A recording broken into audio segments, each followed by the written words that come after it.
¿Qué tal, estimados alumnos? Con el gusto de saludarte. A lo largo de su ciclo de vida tradicional, las empresas de base tecnológica ven cómo las fuentes de financiación disponibles cambian a medida que se van alcanzando determinados hitos. Desde la concepción de la idea hasta la obtención del prototipo, el principal esfuerzo inversor recae generalmente en el equipo promotor del startup o sus allegados, que debe así involucrarse decididamente en el éxito del proyecto. Será precisamente el compromiso de este equipo promotor, así como los logros que se vayan obteniendo inicialmente, los que permitan al startup el acceso a nuevas fuentes de financiación.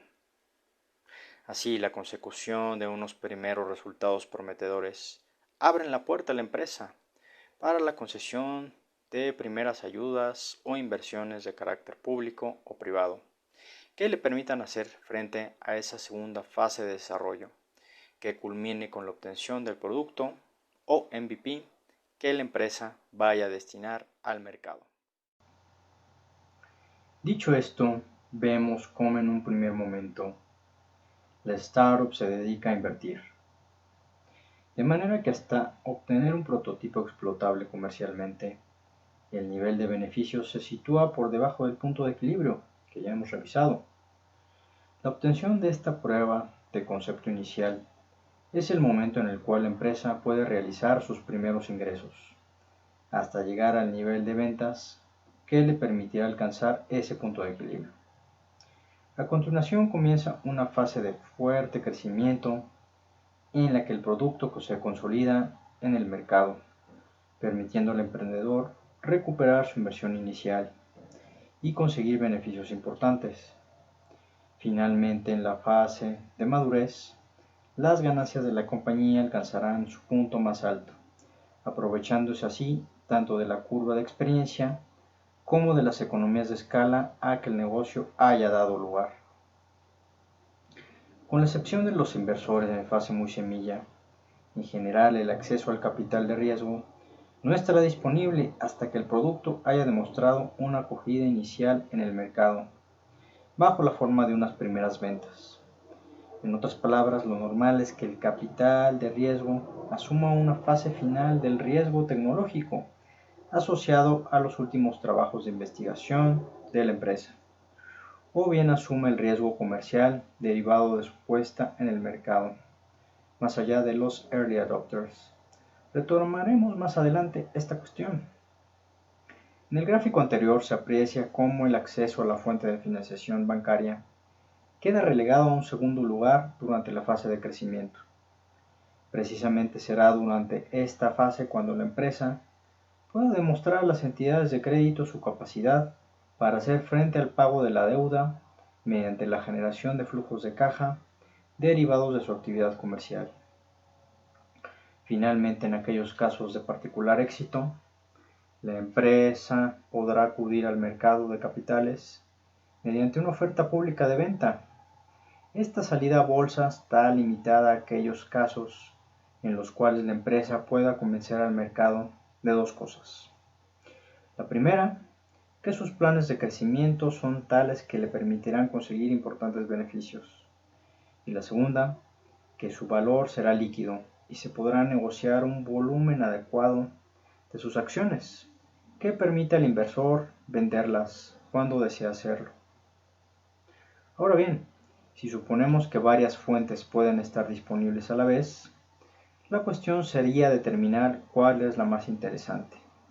Y la más interesante será, lógicamente, la más barata. El coste de las fuentes de financiación es importante por dos motivos. El primero, lógico, para saber cómo de baratos o cómo de caros son los fondos que estamos obteniendo.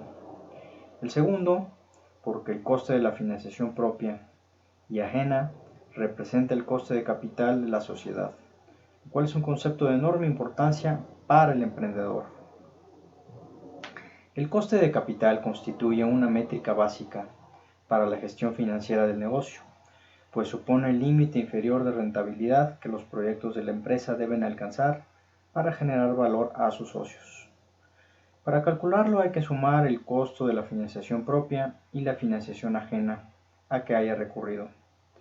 Teniendo la consideración de financiación propia, los fondos aportados por los socios de la empresa, y financiación ajena, el capital aportado por acreedores y que por consiguiente en algún momento debe ser devuelto. Ambos costos deben ponderarse en la proporción en que hayan sido empleados por la empresa. Veamos un ejemplo. Supongamos que una empresa dispone de fondos propios y fondos ajenos en las siguientes cantidades: 100.000 euros de fondos propios y 200.000 euros en forma de un préstamo con una caja de ahorros. Si los fondos propios tienen un costo del 20% y los ajenos un costo del 5%, ¿cuál sería el coste de capital de esta empresa ficticia? Y la fórmula es costo de capital 36% por 20% más 67% por 5%, que nos daría un 9.95%. Ahora bien, ¿cuál es el coste de las distintas alternativas de financiación mencionadas anteriormente? Consideramos esta cuestión comparando cada fuente en términos de su coste económico y facilidad de obtención. En este gráfico vemos cómo las fuentes públicas no reintegrables son las más baratas, dado que pueden equipararse, por ejemplo, a un ingreso obtenido de una venta. Y aparte de no acarrear gastos financieros o intereses, la devolución del principal no debe realizarse. Su facilidad de obtención depende del organismo que lo conceda. En general, las subvenciones de carácter oficial son públicas y quien las otorga debe regir su actividad mediante los principios de igualdad y seguridad jurídica ante todos los administrados. Así, las causas de concesión están tasadas, y si hay fondos y la empresa peticionaria cumple adecuadamente los criterios marcados por el organismo, su concesión no debería representar mayores problemas. Deuda bancaria. La deuda bancaria constituye la segunda fuente en términos del costo. Al no ser gratuita y estar su precio relacionado con el precio del dinero o el tipo de interés y el margen cargado por la entidad financiera, denominado el markup. Este margen suele fijarse atendiendo a criterios comerciales, si bien incluye por un lado una prima de riesgo y por otro un beneficio empresarial del banco o la caja de ahorros. Su facilidad de obtención guarda relación directa con dos factores clave: la disposición en que se encuentra la empresa para hacer frente a los pagos derivados de la deuda y la coyuntura económica de mayor o menor restricción del crédito que en ese momento viva la economía en general. Existen distintas modalidades de deuda disponibles para las empresas, teniendo cada una de ellas un perfil que le hará útil para diferentes situaciones empresariales. Distinguimos 4 tipos de deuda: préstamo a corto, líneas de crédito, líneas de descuento y deuda a largo plazo. No conviene olvidar que desde el punto de vista financiero, asumir deuda, también llamado apalancar la empresa, tiene un doble efecto para las finanzas de la sociedad o de la empresa. Es sobradamente conocido el hecho de que el apalancamiento excesivo aumenta el riesgo de la compañía, en tanto en cuanto ésta puede experimentar dificultades para afrontar el pago de su capital e intereses. En otras palabras, aboca a la empresa a un posible problema de insolvencia. Este problema es particularmente relevante para el startup, cuya capacidad de generar caja en la mayoría de los casos es muy reducida. No obstante, conviene advertir que la deuda tiene otros efectos positivos desde el punto de vista financiero. Así, los intereses son fiscalmente deducibles y además el apalancamiento financiero implica una mayor rentabilidad de los recursos propios al ser estos inferiores cuando la empresa se financia con fondos de tercero. Veamos esto con un ejemplo. Ejemplo, supongamos dos empresas, la empresa apalancada y la empresa con fondos propios. Ambas compañías tienen un pasivo de 1.000 euros.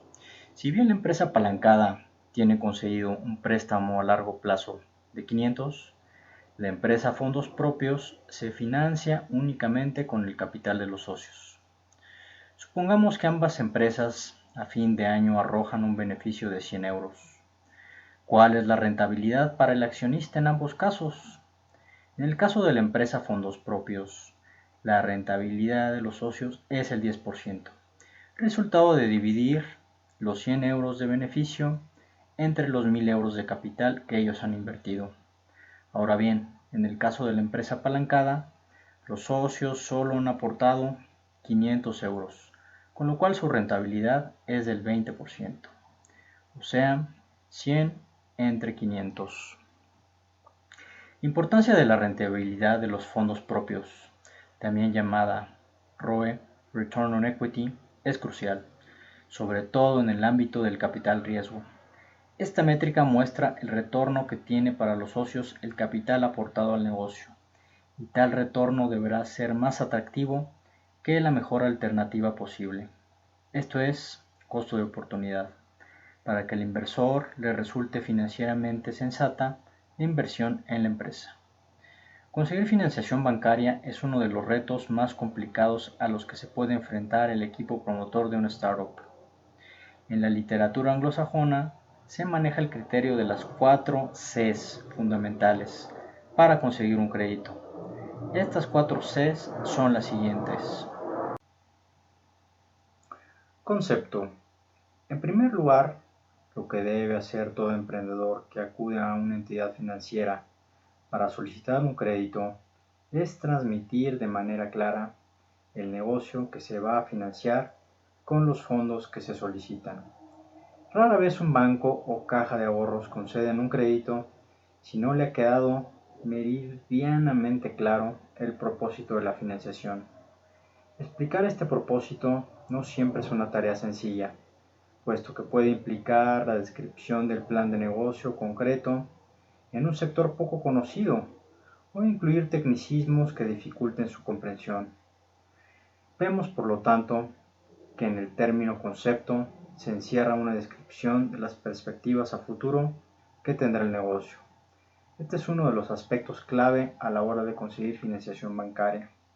Poner el énfasis no tanto en los resultados históricos que se han venido consiguiendo con un determinado modelo de negocio, sino la posibilidad de extraer valores de las nuevas iniciativas que se pondrán en marcha de ahora en adelante. Caja. Con este término se quiere dar a entender que la empresa debe demostrar a la entidad financiera que el crédito se va a poder devolver con los flujos de caja que generará el negocio gracias a la aportación de la deuda. Es decir, que ese concepto que hemos expuesto al banco no solo tiene sentido desde un punto de vista lógico, empresarial, sino que también tendrá un reflejo financiero que le permitirá afrontar los pagos debidos.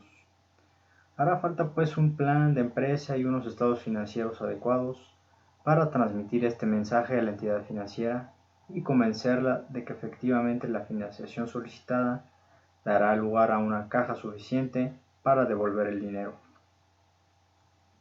Colaterales.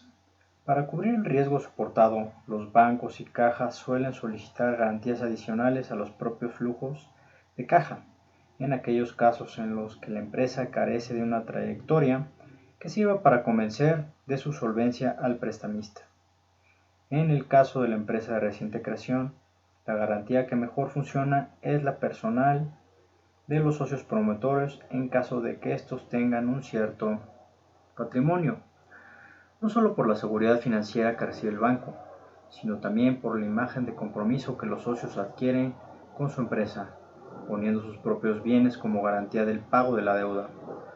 Otras garantías pueden ser avales de terceros, derechos reales sobre bienes, etc.